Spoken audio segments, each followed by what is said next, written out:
قدیم زمانے کی بات ہے، سبزہ زار نامی ایک خوشحال سلطنت میں شہزادی زویا اور شہزادہ آریان کی منگنی کی تقریب جاری تھی۔ پوری سلطنت روشنیوں میں نہائی ہوئی تھی، لیکن اس خوشی کے پیچھے ایک کالا سایہ منڈلا رہا تھا۔ آزر نامی ایک بد فطرت جادوگر جو برسوں سے کالی طاقتوں کی تلاش میں تھا، جانتا تھا کہ شہزادی زویا کے پاس پیدائشی روحانی نور ہے۔ اگر وہ زویا سے شادی کر لے تو کائنات کا طاقتور ترین جادوگر بن جائے گا۔ آزر اچانک دربار میں نمودار ہوا اور شہزادی کو شادی پر مجبور کرنے لگا۔ زویا نے بہادری سے اسے ٹھکرا دیا اور کہا، میں کسی ظلم کے سامنے سر نہیں جھکاؤں گی۔ غصے میں بپھرے ہوئے جادوگر نے اپنی جادوئی چھڑی فضا میں لہرائی۔ ایک زوردار کڑک کے ساتھ شہزادی زویا کو سنگ مرمر کے بت میں تبدیل کر دیا۔ جادوگر نے چیلنج کیا کہ اب کوئی اسے دوبارہ انسان نہیں بنا سکتا، اور وہ غائب ہو گیا۔ شہزادہ آریان نے ہمت نہ ہاری۔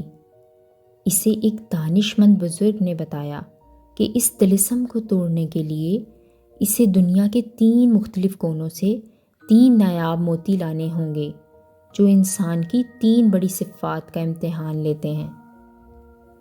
آریان کی پہلی آزمائش تھی نیلا موتی۔ شہزادہ آریان وادی پکار پہنچا، جہاں ہر طرف خوفناک سسکیاں گونجتی تھیں۔ وہاں ایک غار کے دہانے پر ایک خوفناک اژدہا نما دیو پہرا دے رہا تھا، جس کی آنکھوں میں سے شعلے نکل رہے تھے۔ آریان جیسے ہی قریب پہنچا، اس نے دیکھا کہ دیو غصے میں نہیں بلکہ کرب میں تڑپ رہا ہے۔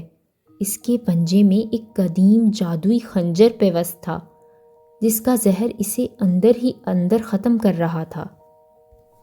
آریان کے پاس موقع تھا کہ وہ دیو کی کمزوری کا فائدہ اٹھا کر آگے نکل جائے، لیکن اس نے اپنی جان خطرے میں ڈالی اور دیو کے قریب جا کر وہ زہریلا خنجر نکال پھینکا۔ زہریلے دھوئیں نے شہزادے کو بے حال کر دیا، لیکن دیو کو سکون مل گیا۔ اس عظیم مخلوق کی آنکھ سے آنسو گرے جو جم کر نیلی موتی کی شکل اختیار کر گئے۔ دیو نے کہا، تم نے ایک اجنبی دشمن کے درد کو محسوس کیا اور یہ تمہاری ہمدردی کا انعام ہے۔ آریان کی دوسری آزمائش تھی سرخ موتی۔ دوسرا موتی آتش کدہ نفس میں چھپا تھا۔ جہاں آگ کے دریا بہتے تھے، وہاں کا محافظ ایک بوڑھا جادوگر تھا، جس نے آریان کا راستہ روک لیا اور کہا، تمہیں یہ موتی تب ملے گا جب تم اپنی سب سے قیمتی چیز قربان کرو گے۔ آریان کے پاس اس کے باپ کی دی ہوئی طلسماتی تلوار تھی، جو اس کی حفاظت کا واحد ذریعہ تھی۔ بوڑھے نے اس تلوار کا مطالبہ کیا۔ آریان جانتا تھا کہ اس خطرناک سفر میں وہ تلوار کے بغیر نہتا ہے، لیکن زویا کی محبت میں اس نے وہ تلوار بوڑھے کو تھما دی۔ جیسے ہی اس نے اپنی طاقت قربان کی، وہاں موجود آگ ایک دم ٹھنڈی ہو گئی اور راکھ کے ڈھیر میں سے ایک چمکتا ہوا سرخ موتی برآمد ہوا۔ بوڑھے نے مسکرا کے کہا، تم نے اپنی بقا پر محبت کو ترجیح دی، یہ موتی تمہارا ہوا۔ اب تیسری آزمائش تھی سفید موتی۔ آخری امتحان سب سے کٹھن تھا۔ آریان خاموش جھیل پہنچا، جہاں سفید موتی ایک اونچے ستون پر رکھا تھا۔